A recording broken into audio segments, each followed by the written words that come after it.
welcome to another episode of Creative Belief. This podcast is a curated collection of conversations with creatives who believe that creativity can change the world. My name is Alex. I get to be one of the hosts of the show, and I'm here with my buddy, my business partner, Josh. Josh, how's it going today, man? Hey, man, it's going pretty good. Excited to hear from our guest Daniel today, hear about what he's doing, not just in the design space, but even a little bit about his life and some of the other things he's involved with around Indianapolis too. Yeah, for sure. I'm super pumped about today's guest. We have the one and only Daniel Herndon on the show. Daniel is the founder of Herndon Brand Agency, a hyper-focused brand agency giving clients all the fuel without the burn-off of ordinary agencies. Daniel's been at or near the helm of an ad agency for the last 2 decades. He also serves on the board of the No More Foundation, an international agency focused on creating awareness of domestic violence issues, and the John Bonner Neighborhood Center, a vital organization supporting quality of life for the Near East Side of Indianapolis. Daniel also dabbles in woodworking, including building custom poker tables, which I definitely want to learn more about. Daniel, welcome to the show, man. Hey, guys. It's good to be here. Thanks for having me. Absolutely. So glad that you joined us today. Well, I think it's going to be a good conversation because I've already learned a lot about you guys in the preamble, and I think I could take a lot of money from you in a poker game. I mean, 100%. You're going to have all my money by the end of this. So I used to be big into poker, like in high school, but haven't played a while since. But man, we used to throw like $5, $10 poker table hands back in the day. Yeah, I should have you over. If you're not good at it, I'd like it. I don't even know if I have that much money as I did in high school. Well, we can do it $5 at a time. That's fine. Okay. That sounds good, man. Well, thanks for joining us. We like to kick off every episode, just get to know our guests a little bit. So if you would tell us a little bit about yourself, tell us a little bit about, where you grew up, a little bit about what exposed you to creativity, what kind of unlocked that for you, what drew you into creating, and also then how that's all kind of led to where you're at now. Yeah. When I was a kid, I started a newspaper using my dad's dot matrix printer and basically did some investigative reporting in the neighborhood. I did a deep dive into why there was this particular police officer that would park in this semi-abandoned parking lot. And then every once in a while, after a couple hours sitting in there, you'd see him putting his clothes back on. So we would cover all the really important stories. So wow. So I distributed that newspaper to about let's see, how many siblings do I have?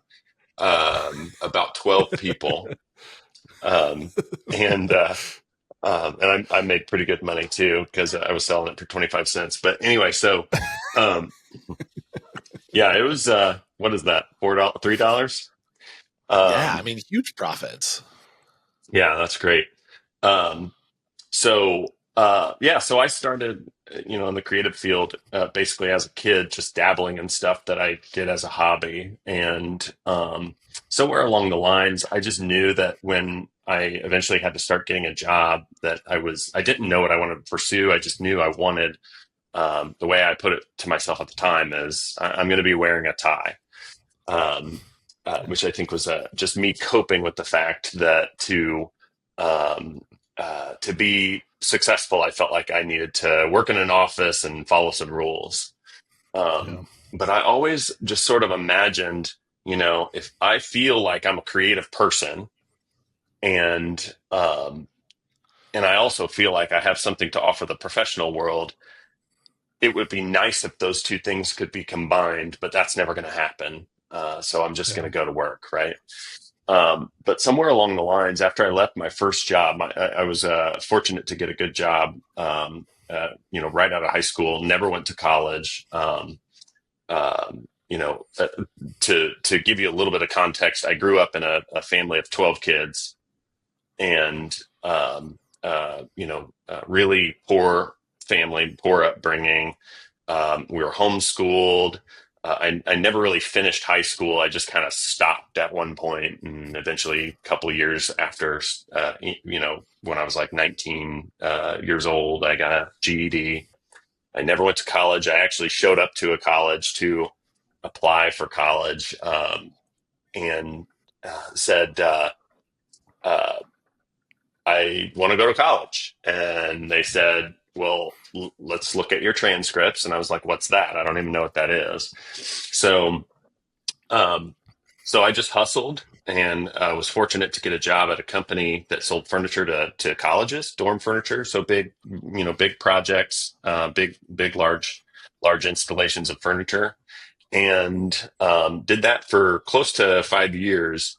And after leaving that company, just seeing the grass is greener on the other side, I started a rock band with some other guys, and we did that while working jobs on the side. But eventually, I was able to quit my job and go full time and tour the country.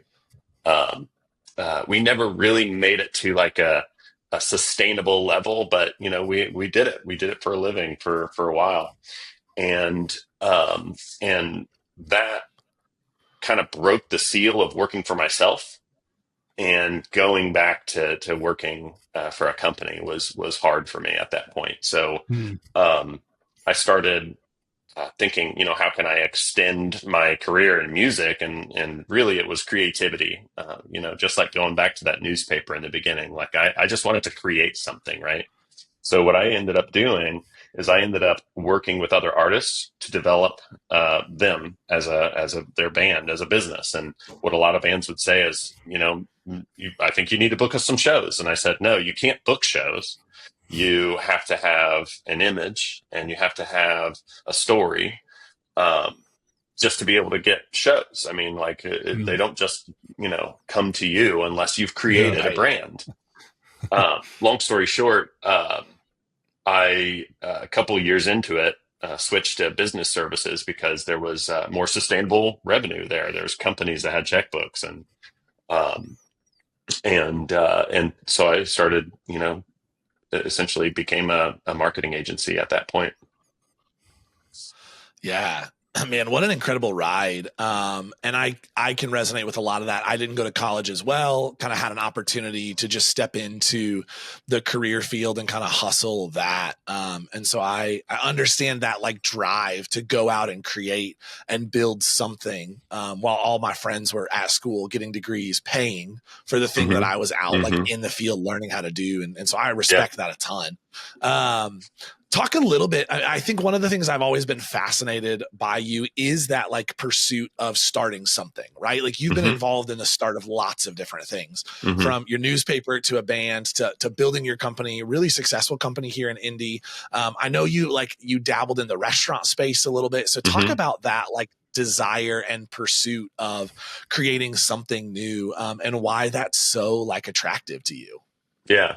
So, for the listener, I started a brand agency, the one I just talked about, that eventually merged with another agency, and then I sold it. So, um,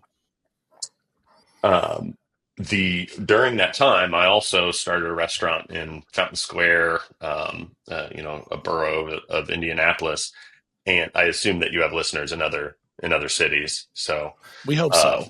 Yeah, we don't know yeah, if we have any listeners, to be honest. yeah, there's probably a couple of them. I think my grandma lives in Louisville, so Oh, you're going sweet. to have Her. one there. So, um, so I started this restaurant with my wife because we had always imagined the idea of, um, well, I guess it's kind of, we imagined the idea of having a coffee shop, but what we wanted was something that was a little bit more like the feel of a bar. And Mm. so we launched, Gavel, and kind of built the brand from scratch. It was the first brand that was not, the first client that was not a client. It's like we got to build our own Yeah. brand, and we got to find out why clients are so terrible. And because we were worse than all our other clients in terms of Right? pickiness and revisions, Yes. and endless revisions. Yeah, so we built a brand that we were really proud of, and we called it a curated cafe. We had a beer and wine and Amaro cocktails, and a gourmet grilled cheese, and house made bakery items and things like that. So it was a really fun thing to do, but it literally sucked all of our life out of us, in terms of time, in terms of energy. It started impacting our health, especially my wife's health, being kind of on her feet and running the kitchen and all that kind of stuff. So the drive to create was unavoidable. Like, we needed to create that thing. What we also needed to do was to shut it down. We're sort of in a probably good timing that we shut it down. We decided in January of 2020 that it wasn't sustainable for us. We were breaking even. We might have been able to keep it going had COVID not happened. And then comes COVID, and we were shut down just a few weeks before then. And good thing we did, because it would have been more painful had we kept it going. So the thing about creators is you create at your own, sort of out of your own pain, I guess. And when you're when you're creating, you always hope for success and that it's going to live beyond you. It's sort of like, we don't get to live forever unless we create something. And so we, my wife and I both are creative people. We created that little coffee shop as an endeavor. We created a brand agency. We created the brands that we've sort of contributed to as clients and things like that. Big apartment buildings with logos on it and taglines that we created. And those things live longer than us. Unfortunately, in the case of the coffee shop, it didn't live longer, unless you count the excess of cups that we have. So we've got a lot of those. Yeah, I was going to say too, like, I think what's so important about what you said was, like, we had to create it. Like, we are creators. It was this thing that it was like, it became so much of you that it was like, we have to do this. And I think sometimes we have to step back too, as creative people, and understand the value of that part, like, cause like, how many things even have you wanted to create that you haven't done, right? Too, like, like there's like, whether it be because of, financial issues, whether it be because of time, whatever it might be, but to then like just create it. And at the end of the day, like, whether it still exists or not, I think that there's so much value that we should put on that process of, like, or that part of the process of, like, just doing the thing, right? Because all of that, like, shapes you moving forward even more so as a creative person. It shows you, hey, like, I can do this. I've done this before. And at the end of the day, like, I think we also need to, like, step back sometimes and remember, like, creating, in a lot of ways, like, creating things is, like, such a selfish thing, like, in the aspect of, like, I need to create things to exist, right? Right. And so, like, if that's all that happens, maybe that's a success, right? Like, maybe, like, at the end of the day, like, if it's spurring me to, to the next thing, or to get through today, or get through this moment, or whatever it might be, like, man, how great is that? And that's something that you can't put monetary value on. You can't, you can't place certain aspects of success that we might look at it from a cultural sense or whatever. But when we step back and can, like, look at those moments and be like, yeah, that was great. Like, I was proud of what we did. I was glad that we just did it. Like, man, like, that's a grind in itself to, like you said, like, my wife and I just kind of launched a thing too. And it's like, you're right. Like, when we go through the whole process of like building your own brand. And I'm like, man, I'm my own worst client, and Yeah. I can't get over that. I can't get over that. Yeah. And eventually, you just got to like do it. Right. But I think all of that, when we step back, we just can say like, dude, like this, I'm glad that we did this thing, and it may or may not have lasted as long as we had hoped, but man, what a cool opportunity that we had to do that. And I think that the fact that you create something for yourself, and let's just say you're spinning up a business of your own, and you're a branding guy, you spin up a business of your own, you have a stronger appreciation for the needs that your future clients have. So that makes you a better consultant, because now you can say, I understand the language of the brand specialist and the language of the person that needs that brand to be built to uplift their livelihood. So you are better off for that. And like I said, this business would be great if we didn't have to have clients, but once you understand where those clients are coming from, I think that you're better at what you do to those clients. You bring something more valuable to them. So I've always been really passionate about messaging. I'm a writer, and that's my core competency is brand strategy, developing the foundations, the messaging, helping to clarify complicated things to regular people in clear statements and clear ideas. And one of the ways that I wanted to hone that craft is I wanted to write something instead of just writing like taglines and brand strategy decks for clients. I started, I kind of came full circle with that newspaper thing and started basically a political satire blog. So it's called the Lorem Ipsum. It's at danielkherndon.com, and I publish every Friday. And basically it's an opportunity for me to practice my chops as a writer, writing about different, topics and writing headlines and just kind of joke around, goof off while I'm doing it. Right. But as you do that thing for yourself, you sort of like stretch those muscles and sort of break down those preconceived notions, because sometimes us branding people can get in our heads and think that we know everything from a brand perspective, and we don't always know. The client brings some expertise as well, and that's something that that our job is to be really good listeners, to really understand what they're feeling and what they're trying to accomplish, and help them to get to the destination they want to get to. Absolutely. Dude, I love that. And I was hoping you were going to bring up the Lorem Ipsum, because I definitely wanted to chat about that. I think that is that act of creating something and getting in our client's shoes, right? Like Josh and I are currently working on a business idea we're trying to build something that's not related to creating brands. It's in the clothing space. It's something that we're both passionate about.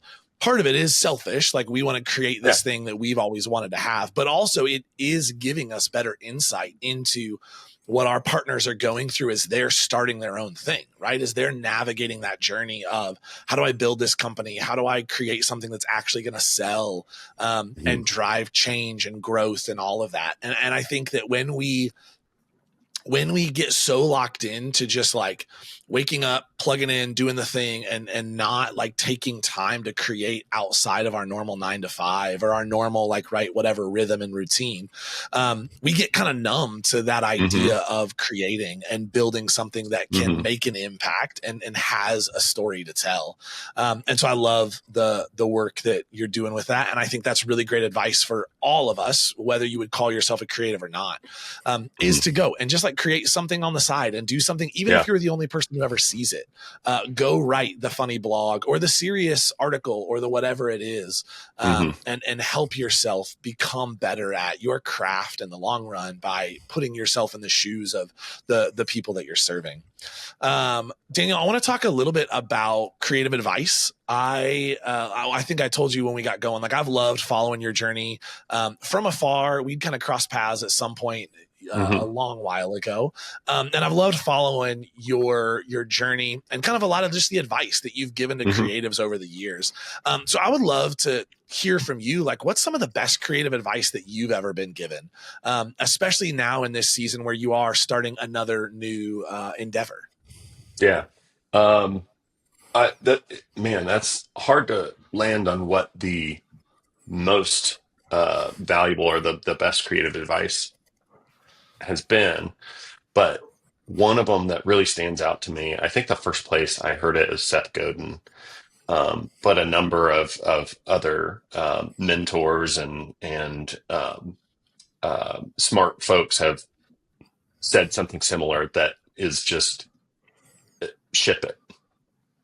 One of the things that, and this is, a creator's disease is to, kind of be a perfectionist, especially when you're kind of in the brand space. Yeah. Everything has to be perfect. Everything has to be super polished. It can't launch until it's done. And one of the things that you find about that is you will miss out on the opportunity to make something even better, because one of the best ways that I've learned about what worked is what resonated with people. And you don't Mm. find that out until it's out in the world. Yeah. I've developed brand identities and brand messaging for clients, and then launched it and had to iterate because we spent all this time getting it perfect. And then when it got out into the public, there had to be changes. There had to be things that adapted to the response of the customer. Yeah. And so I believe that marketing is one of the best ways to create a brand, is because you're constantly getting feedback. And and I want to ask you guys, how do you guys navigate that? As I think you guys are brilliant designers. I love your work. How do you navigate the balance between doing what you have to do, which is be a perfectionist? That's an important part of your job, but also like what happens when that perfect thing gets broken when it's out in the wild? Do you have a way that you navigate that with your work? Yeah, one, I appreciate the kind words about our work. That's super kind of you. I think part of our process that we've tried to develop to help, because I fully agree. Like we, as creatives, as brand designers, we can get so stuck in creating the perfect thing that it just paralyzes us. And then we don't ship anything, or what we do ship is terrible because we get so locked into like, it's got to be perfect. Mm-hmm. One part of the process I think that has helped us has been the research on the front end with Mm-hmm. our client's ideal hero. So we identify who is that ideal hero. We do interviews with them to kind of get a jump start on that. Yeah. And then two, it has been that like we have to let the thing out into the wild and be ready to make changes, right? So when we deliver a brand, that's not the end of it, right? When our client launches their website, they launch their new thing, like we're still engaged with them Mm-hmm. through that iterative process of, hey, okay, what are people saying? What's the feedback we're seeing on social media as you're now having conversations, as you're making pitches, and people are saying, hey, this phrasing doesn't make sense to me. Like it's not resonating with me. Yeah. All right, let's huddle back up. And so it's been that like the commitment to the long road with some of our clients, which I think Mm-hmm. for a lot of agencies is a scary thing. Like we just kind of want to deliver, get our paycheck and move on. Mm-hmm. And like we still deliver the thing and we still get paid, but we're still committed. And part of what we bill is like helping our clients through the long road. Yeah. And so I think those two things, that like realization that the finish line of delivering the brand is not the actual finish line. Yeah. And then that pre-work of really trying to get in and understanding what our client's ideal hero thinks the brand needs to be. Because like we were just developing a brand. We had kind of gotten a jump start. It took a long time to schedule hero interviews, and we did those hero interviews. And then it was like, hey, we got to stop and change multiple things in this because what we're kind of headed is not going to resonate with these people. Mm-hmm. And so I think those are the two things. Josh, I don't know if you have anything else to add to that, but those are the two things in our process that have really kind of helped us, I think, be okay with knowing that like we're going to iterate and seeing the iteration grow our clients' businesses and their success is like proving the point of, hey, it's going to get better the longer it's out and the more feedback we get on it. Yeah, I think a lot of what you're saying goes back to trust. Just building trust within your clients, and that relationship, I think, goes a long way. And so I would say that that is kind of on the human side of it. That's more what it's about. I think I would say personally, as I'm creating and developing things, this is probably like, I don't know, like this is probably like not the business thing to say, but like, honestly, like 90% of the time I feel like what I make sucks. So like I need somebody, like I need somebody, I need somebody to look at it. I'm like, Yeah. I feel so limited in my own thought, in my own process, like my own perspective, that I'm like, man, I and I don't know if like I don't know if I was always like that. I think the more that I've gotten into things, I've realized, like, early on, I think so much of what I designed was so personal. So any feedback just was like a knife Yeah. to the heart, like, oh, Hmm. that hurts. But now, like, even as my wife and I like have done this thing on the side, and she'll give me feedback, and she's like, I'm so like, I don't know how to tell you this. I'm like, just say the thing that you want to say. Hmm. Yeah. Like, I literally, this is every day of my life, right? Like I have Yeah. to hear feedback all the time, to where now I'm like, I welcome it. Right. And so Hmm. part of it is like, I guess I approach things personally from the side of like, man, I am a perfectionist in a lot of ways. Like, I want it to look good, and I don't want to ship it until it's ready. But at the same time, I guess I approach it too, where it's like, I also am so limited in my own understanding of all Hmm. things, that like, maybe it's actually ready, and I am holding on to it because of Yeah. something else, right? Like, Yeah. because I'm insecure, because I, don't like necessarily where it is, but maybe that doesn't mean that I'm in the right? Like, that means Right. that maybe I'm just so limited to seeing what it is. And I've created things that I'm like, that the client will be like, man, this is like spot on. And I'm sure you have as well, where you're like, man, I thought I missed the mark so much here. Hmm. And but I guess, like, I can get on board with it, like, if you're on board with it, and I think maybe it'll grow on me. And that's totally happened so often. So there's a lot of like, kind of stepping into projects with this understanding of, it's not necessarily, it's mine, but it's not necessarily mine. Yeah.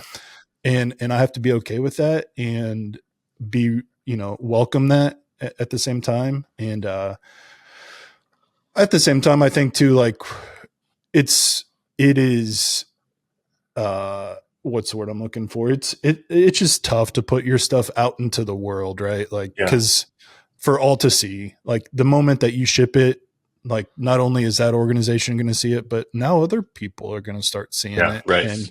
And all of that is like really tough to manage in a personal level and emotional level sometimes, that, Yeah. um, I think the more support and the more trust you've built early on with that client, like, now you all feel like you created that together, right? So it doesn't just completely fall on me Right. as the And person that colored the picture or whatever. yeah, you can tell the difference between a creative and a mature creative, For sure. For sure. by the level of feedback that they can take. Because I've worked with designers that were new designers, new to their craft, Yeah. that were incredible, just like beyond their years, but they could not take feedback or step off of their idea. Because sometimes Yeah. it's like you have this really fantastic idea that is a beautiful design or an incredible marketing direction or message or whatever, and the seasoned person might know, hey, that's not actually going to perform well, and Yeah. we've already tested this type of things at another stage for another client. And so you kind of have to, as you mature, you start to, not only do you gain more perspective through your experiences, but you're able to take those hard words from Yep. other creatives that say, I don't get it, or it's not hitting the mark Yeah. for me. Yeah. Um, And I think, and even the longer you go on, the more you realize, like, most of your work doesn't even see the light of day, right? Like Yeah. at the end of the day, like 90% of probably what I've done, I've created for myself, or it's been, in this like brainstorming, sketching up process. A lot of things I've loved that it's like, Hmm. that may never see the light of day. Maybe I'll come back to it in another project down the road. But at the Yeah. same time, like nobody else may see this except me. I want to talk about what you guys, when you described, Alex, about your approach with, you define the customer as the hero. Yeah. I love that. I think that, when we think of our own companies, we think of ourselves as the hero. Our customers are as branding folks, our clients are the same way. They think, I do plumbing and I'm the hero. But the Yep. truth is the customer is always the hero in the story that makes a brand come to life. So when you think of like scrubbing bubbles, those commercials, those little cartoon scrubbing bubbles, that it's almost formatted as though they're the hero. But then this mom comes in and she's like saves the day with a little swivel in the toilet. She's the hero. Yep. And that's the way we need to think about our work as we're developing the message and brand of companies is like, the hero is the customer. That's we're trying to lift them up, and the brand is just a conduit for that. Yeah, it's this tool that helps the customer solve their pain, right? Like it's Yeah. that age old story. Donald Miller frames it out in the story brand framework stuff that he does really well. And we've just kind of adapted some of that, but it's this, like Yeah. they have a pain and we are a guide in whatever Hmm. role we are. So as branding agencies, we're guides to our partners, and then our partners are guides to their customers, Hmm. to help give them a plan that moves them into action and solves their problem. Like that's why we create companies, is to solve these problems that people have. That's why we work with companies that's their motivation, right? They want to Hmm. solve the problems. And yeah, we're in it to make money as well, because this provides a livelihood for our families. But Hmm. it's not the driving factor of what we do. And those two things really help us see our customers, our partners as the hero in the story, and how do we elevate them and the platform that they have rather than just Hmm. building us. And knowing that, like, in doing that, we ultimately end up building our platform, and we build kind of the presence that we have in the market to help other partners and customers. Yeah. So I want to talk a little bit about Herndon Brand Agency, because I think you're really stepping out, starting this new agency, and you're really taking kind of head on the like anti-agency model Hmm. that is, I think we're in a really similar boat in what we do with Creator, of like I've seen the agency model for a long time, Hmm. just add a lot of fat to the process for our Hmm. clients. Yeah. And I think there's a way better way that they can get incredible brands without having to pay for all of this overhead Hmm. that these agencies have built up over time. So talk about like your desire to really change the brand development space, and what you're doing as you start Herndon Brand Agency. Yeah. So I was talking to a friend yesterday about some lawyers that were at a big law firm, and there was like $28,000 of overhead per attorney, and that's the difference between big law firms and like a small boutique law shop. And the same is true Yeah. for every consultancy. There are certainly arguments to why you should build up a big agency and for a certain type of scenario, and there are times where it is just complete bullshit, and I'm leaning into the bullshit side because over the years, I've had a medium size or a smallish big agency, ranging from 10 to 20 people. And what I've found is that the minute that I pass a certain mark, I have to start charging just for just for the overhead. Yeah. And so my fees are based on this idea of we are trying to create a mirage out of a cool office out of bloated processes. You talk about the Donald Miller framework, really brilliant framework about understanding the concept of story. Well, let's say we pack a bunch of meetings in there to make it take twice as long, so I can charge more. I mean, Yep. and then there's internal meetings, and then there's like extra whiteboards. You only need one whiteboard, and you've got like 6 or 8 whiteboards throughout the office. Like, what the fuck is going on here? And so I get really passionate about this idea of why are we wasting so much time on building out these components that at first look valuable, but companies are complaining about the fees of their consulting firms of all different types all the time. And they're like, we need it, but it is so expensive. And so then they try to do things, another way or in-house, and they don't get the great execution that they could get from the experts. So that we're creating this corner for people to be in, where it's like, you either got to overspend and get, mediocre results, or you got to, get terrible results and, by doing it yourself. So long story short, when I left my prior agency, which was really leaning into the lean model as well, I said, I want to do something that is focused on being as focused on the right services, the right ones for what I bring to the table, and prioritizes being small. And so we're incredibly focused on messaging. If you're a broken record, if your brand is a broken record, you're not getting the message across. We fix broken records. Mm-hmm. And so we're hyper focused on brand strategy, or telling the correct story, sending the right message, and doing it with no waste. So that means that we don't do unnecessary stages in the branding process, and we only focus on the things that matter in that messaging.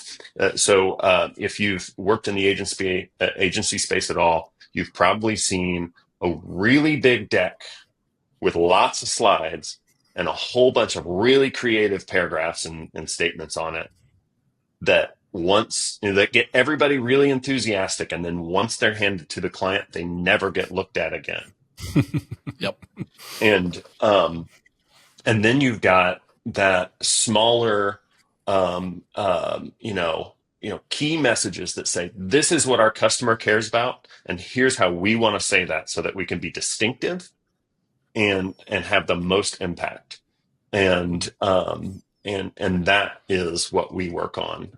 So Herndon Brand Agency is me and my wife. We maybe will hire somebody for this or that when the time is right, if the time is right, but we will never be a big agency. And we're focused on developing the best brand solutions, and then working to build contract teams to assemble the solution that works best. Because one of the other things that I always struggled with as an agency is I'd have a really great team, but that team had its lane. They're good at A, B, and C. But if we need this aesthetic, we got to outsource that. And we can't, because we've got salary burden that we got to focus on. So we're going to do it in-house with the team that we got, and it's going to be maybe second best.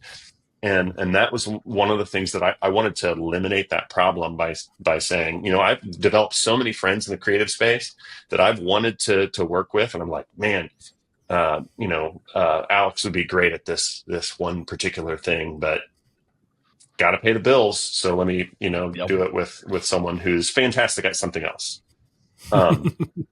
So what we do is we focus on developing, razor sharp messaging, and then building virtual teams that fit the needs of the client at the time. Yeah, dude, I love that. I love that approach because I think the partners that we're working with, that we're talking to, like they want that that personalized experience as well, right? Like Hmm. they don't want all the BS, they don't want all the extra stuff. Like they want to get the thing to market in the most efficient and effective way as possible. Yeah. And so when we're in a very similar boat with what we do with Creator, like when we're able to deliver that stuff in half the time or less that some big agencies can do, I mean, our partners are blown away by the fact that it Yeah. can really actually go that fast. And I think we deliver higher caliber work because we can be very hyper focused on who that client is in front of us and what their needs are. We know them Hmm. individually. And it doesn't take a lot of time for us to do that. We don't have to sit through 36 whiteboard sessions Right. and play a bunch of games to get to know you and like all these dumb branding exercises. Yeah. We can get to the heart of it really quickly because that's like how we've built our agency. That's how you're building Herndon Brand Agency. And so I love what you're doing in that space. I think the market is responding well to these kinds of agencies coming on, Hmm. and people are getting tired of the old way, but Yeah. haven't had access to a new solution. Yeah. Well, Because like you said, they need those services, but yeah, they've had to choose, but they've had to only go one direction before. yeah. Well, let me talk to you about the film business. So, in the film business, I have some friends that work in the film industry, and I've just kind of like in networking with them, I've kind of discovered that the way that we're in Indianapolis, the way that they do it on the coast is totally different. What they do in the film business is everybody gets to know each other, and then they say we should do a project together. And so a producer, a director, like all these people will start working together, and they'll form the crew that makes the most sense for that project. And yeah, there's alliances and like favorite connections and best friends and like, okay, so I love working with this leading man or this person for who's quirky in this way or whatever. So yeah, you get your themes of people who work together, but there's not a bunch of big companies that are a closed system. It's a bunch of small companies and freelancers that bring in the tools that fit for that particular project. And I, and even in the creative space, I have someone, a friend of mine who is sort of kind of his background straddles the film industry and the advertising creative space. And in the creative space, that's the way he's operating. Um, it's not a closed system. It's a let's get the talent that makes the most sense for this.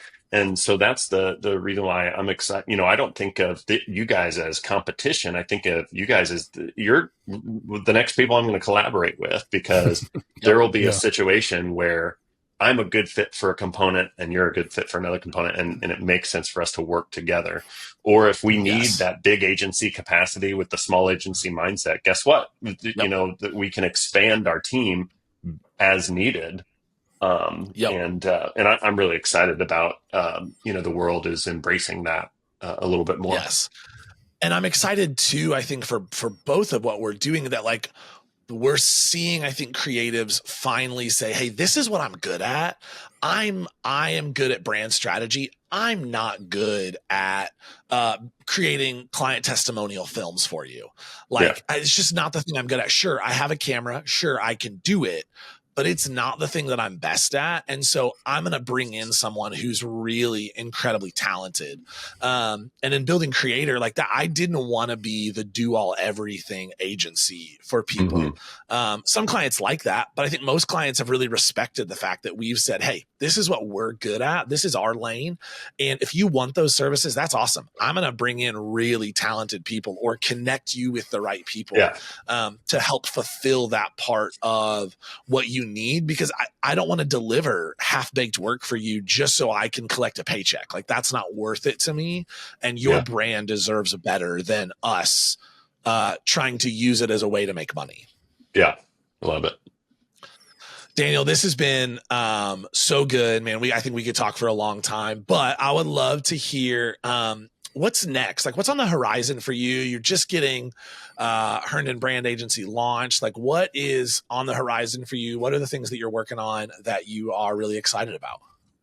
So I think that a lot of people are talking about the way that AI is going to change the industry and change the world. And I think that that's true. But I think that it's also a distraction. Because what happens when technology changes is you get a lot of people that are become like gurus, and they want to say, here's how to leverage the new thing. This happened when I started my first agency. It was social media was becoming the new thing. So everybody's like, how do we lean into social media? And it was an emergency. And then there's the people on the other side who are just ignoring it altogether. So that or they're afraid of it, and they're kind of fleeing it, the Luddite type concept.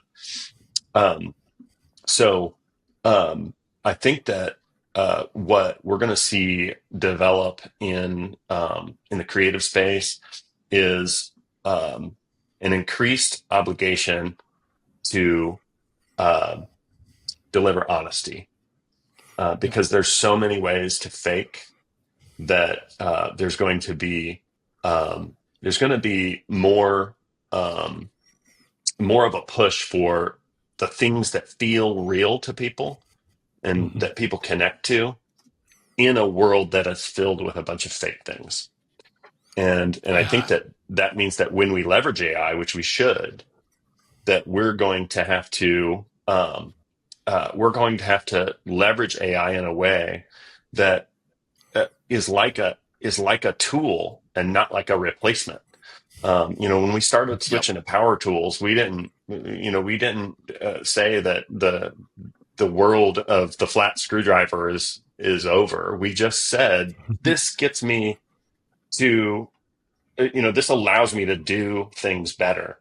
But I still have to, you still have to be a carpenter, even if you have power tools. So I think that that's a very abstract way of describing the future. But I think that the important part is that we're going to have to identify what makes our creativity valuable to the world, so that we can more effectively use the tools that let us be creative in different ways.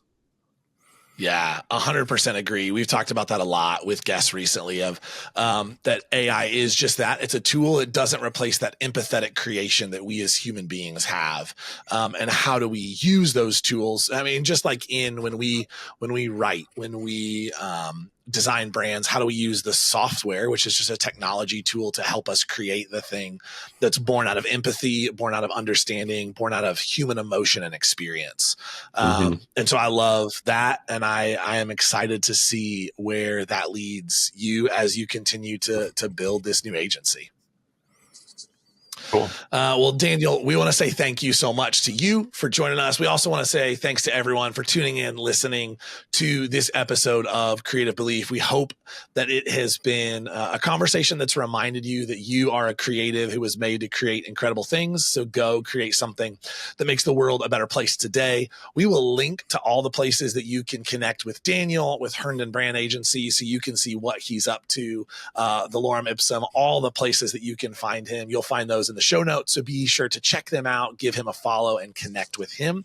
And we would love for you to subscribe to the podcast if you haven't already. Apple Podcasts, Spotify, YouTube are the places that you can find us. And we'd love for you to follow what we're doing at Creator Studio over on Instagram. That's at CRTR Studio. Daniel, dude, thanks for joining us today. Thank you, guys. Good to talk with you.